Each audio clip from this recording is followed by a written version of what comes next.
Talk of maniacs of all ages and pronouns, it is your friend J-Ro here, Justin Roberge. The rumors of my demise have been greatly exaggerated. I am back and better than ever, and today I'm here to bring my independent thoughts to you on what seems to be the very sensitive subject, at least in the internet wrestling community today, of intergender wrestling. I hope you're ready for a good one. Strap in, let's go. Independent thoughts. Independent thoughts. These mine. Independent thoughts. Independent thoughts.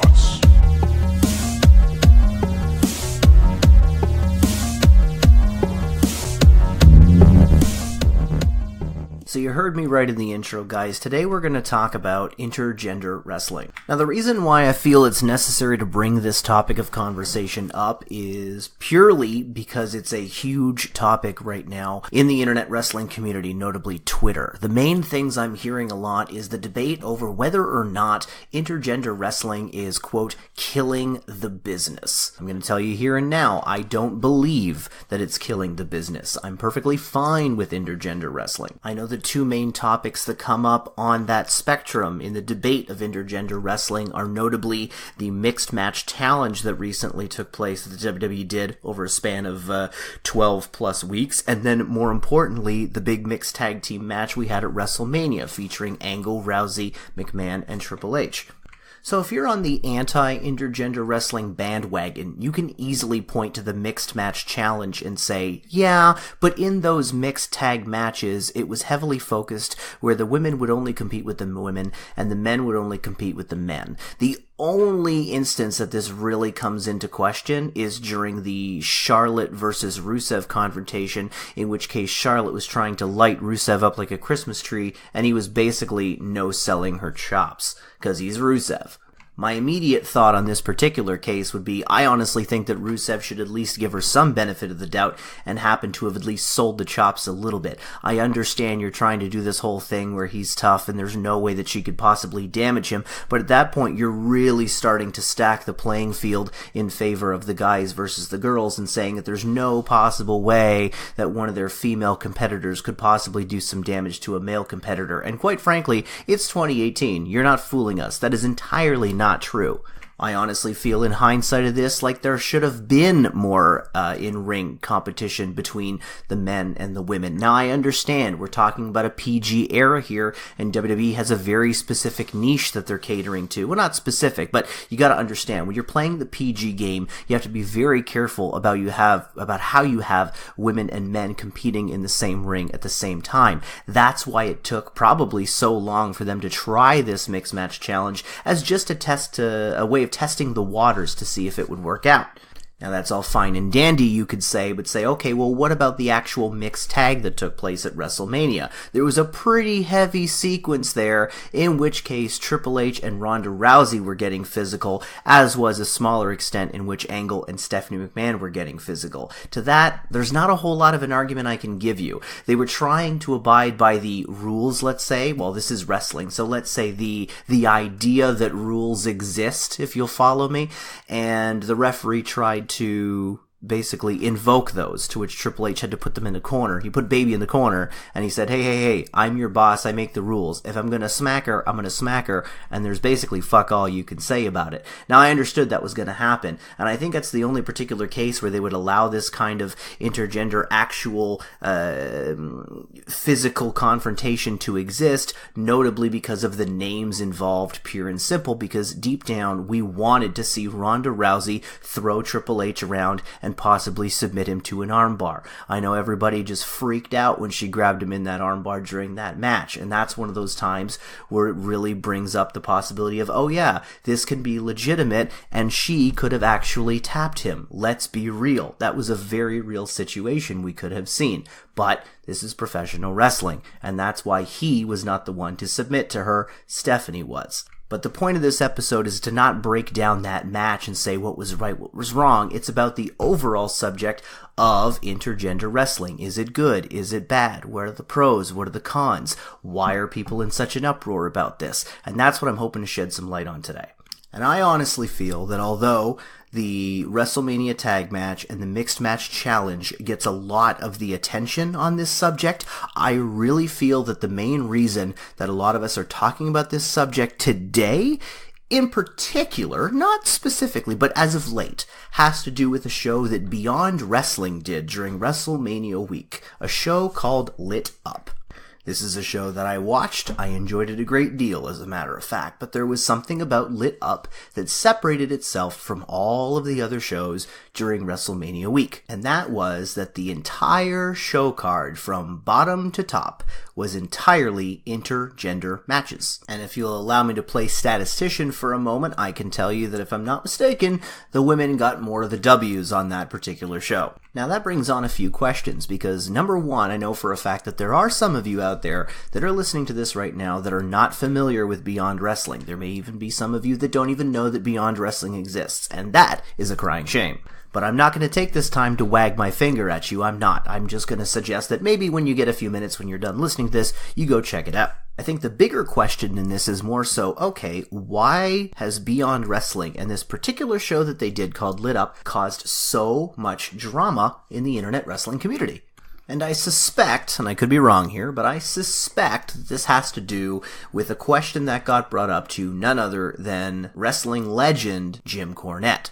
And I believe if you decide to look it up next time you're on YouTube, you can find it simply in a video, I believe it's entitled, Why Intergender Matches Are Stupid. And I feel that because it's Jim Cornette speaking on the matter, I think that's why it got so much attention. And I want to say right here and now, although I disagree with the man, I do respect a lot of his viewpoints on a lot of wrestling. This is just one that we happen to disagree on, and here's a particular reason for it. During this particular video, or the segment from his podcast, someone brought up that, well, if it's okay in movies, if it's okay in television, I believe they used Kill Bill as an example, why would it not be okay in professional wrestling? And if you're as familiar with the body of work of Jim Cornette and a lot of his content as much as I am, I think we would both understand that his viewpoint on the matter is, well, wrestling is supposed to be real. That's how we always positioned it. It was supposed to be real. It was not supposed to be quote-unquote fake.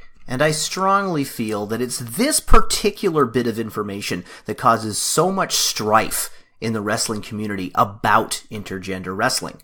A lot of times, these are the same people that are upset about deathmatch wrestling, or about, example, a Joey Ryan with his dick flipping stuff, or Kenny Omega wrestling a 9-year-old girl a number of years ago in Japan, or Kota Ibushi wrestling against a blow-up doll in DDT a number of years ago. It all ties into the same general fact that they are upset that wrestling isn't what wrestling was. And I think a lot of us really need to draw a line in the sand right here and now and say, you're either on this side of the issue, or you're on this side of the issue. And the issue is really a matter of, can we just let go already? Can we just agree right here and now in 2018 that we all understand that wrestling is a form of entertainment? It is not a 100% legitimate and, more importantly, and although I hate using the term real sports event, it's not an actual full competition. Can we not just come to a mutual agreement that even though a lot of us like going to superhero movies from the Marvel and DC franchises, or television shows where there's always female protagonists and male antagonists, can we not just get together and understand that professional wrestling is just a different variation of that, and we have all agreed to maintain our disbelief when we pay for our ticket or we tune onto the television show and sit down and watch professional wrestling? Can we not just agree that for that span of 2 or 3 or 4, or let's say WrestleMania, infinity hours, that we understand that what we're watching is entertainment and not 100% legitimate sport? Because if we can jump that hurdle, I feel that there's a lot more that we can accomplish together as a wrestling community. Goodness knows it's 2018, and it's generally hard to be a wrestling fan to begin with. It's hard enough that I have to sit around and be laughed at by people that go to see Marvel Infinity War, but all of a sudden, I'm the dummy for enjoying professional wrestling, which is essentially a live action, and if I can be perfectly honest, better version of what they just saw. I just don't seem to understand why all of a sudden people go to movies. We'll use the superhero movies as a niche in this case because it's the best version of this particular debate, where you can see female superheroes combating male villains, and likewise too, male superheroes combating female villains. But all of a sudden, when it's between the ropes and the confines of the squared circle, that's where it's a fucking problem. I find that not only an insult to female wrestlers, but an insult to all wrestlers. Anybody who loves professional wrestling, to shit on that and to say that intergender wrestling is the problem is just an out-and-out lie. You're only kidding yourself. And if you're still going to sit on your high horse and say, well, it's because wrestling isn't like how it used to be, well, there's not much I can do to help you out with that, man. It's 2018. Unless you're going to invent a fucking time machine, there's not a whole lot you can do about that. So I suggest you go down to the basement, you get out the old shoe boxes with all your old NWA tapes or world-class tapes, and go to fucking town. The rest of us will stay here in the civilized era. The funniest argument I've heard from to date has been the one of, well, I disagree with intergender wrestling because I'm a gentleman and I don't like to see women being hit. Motherfucker, you were watching Cops 3 hours ago. That show was essentially built on that premise. Again, it's 2018. We are now at a time where, for the most part, we've come to agree that men and women are equals. And people of all pronouns, just like I said in my intro, are equals. We are all people. Unless you're like a Scientologist or some shit or whatever they believe. I think they're really just aliens. But anyway, that's not the point of this one. And before I get stopped, I'm going to get off of that subject. Sorry guys, I had to throw a joke in there somewhere. It was getting pretty hostile. But now more than ever, we understand that people are people and should be treated equally, regardless of your background, regardless of your gender, regardless of what you identify yourself as. And in this particular debate, we are all either professional wrestlers or professional wrestling fans. And if we cannot get together as a community and band together and fight for the art form that we believe in, especially in a time where it's constantly getting shit on, then there's no way we're ever going to rise above. Now don't get me wrong, I'm not saying that wrestling is down in the dumps, quite the opposite. I know a lot of the public sees it that way, but for us wrestling fans, combined with the rise of technology, there hasn't been a better time to be a wrestling fan, personally. Unless, of course, you're in the same bandwagon as the guy in the infamous viral video in the NWA t-shirt who was crying because it's still real to him, damn it.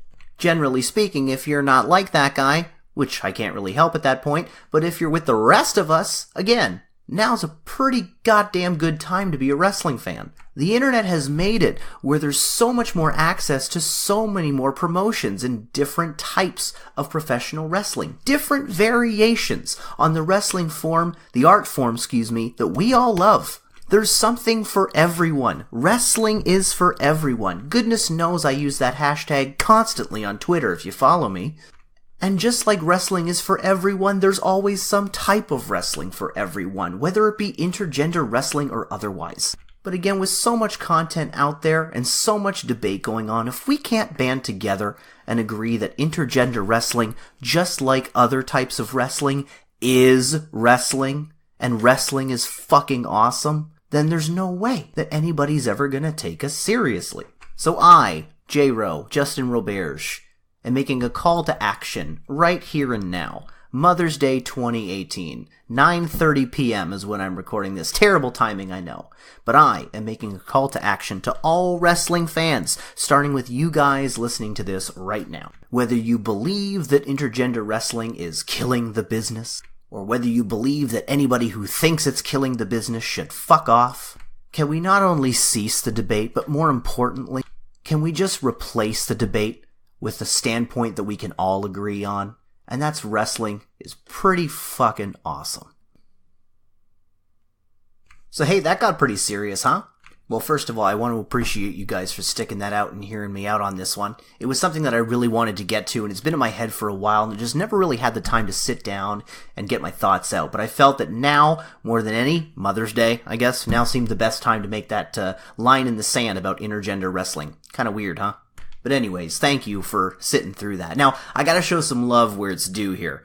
So first of all, thanks to my comrades at Talkamania for continuing to allow me to make some content for you guys. I know I went on a little bit of a hiatus there, had some personal stuff going on, but I wanted to really get some stuff out to you guys, and I want to continue to do so going forward. So thank you very much for waiting around for me. I really, really appreciate it. So with the mushy stuff out of the way, big ups to Beyond Wrestling for A, putting that show on, and B, if you'd like to check out Beyond Wrestling, if you'd like to check out Lit Up and their other shows, then I would recommend that you head over to Powerbomb TV. That's powerbomb.tv. That is one of the best streaming websites around. So if you are a fan of independent wrestling, or you might be a mainstream wrestling fan who's looking for something a little bit more to kind of diversify your personal wrestling portfolio, Powerbomb.tv is one of the best ways to go. And since I was talking about Beyond Wrestling during today's show, Beyond Wrestling has 45 events available on Powerbomb.tv. That's 45 times 3. That's like 135 hours right fucking there. But if you're thinking, okay, 45 events from Beyond Wrestling, that's pretty good, but what else is on Powerbomb.tv? I say, what else is on Powerbomb TV? My God, they have 88 promotions on Powerbomb.tv for a total of 709 events. That is, I'm not going to do the math, but that's a lot of wrestling, man. And not only do they have all those shows available, but new shows are getting added all the time. And more importantly, they even have live streams of shows so you can catch independent wrestling live on your television or other device that you may use. Now I know what you're thinking. You're like, okay, well, how do I use it? Well, easy peasy. If you got an Apple TV, no problem. If you got a Roku, they got a beta version available. If you got an Amazon Fire TV, oh, they're working on it. But you can also check out in your browsers if you got an Xbox One, a PS4, LG Smart TVs, and more. There's so many ways to use this. So I know what you're thinking now. All right, Smarty Pants, you got me interested. How much is this going to set me back? Well, you, my friend, are in luck. Easy peasy. A monthly subscription of $10 US per month after a 10-day free trial. Ha ha ha.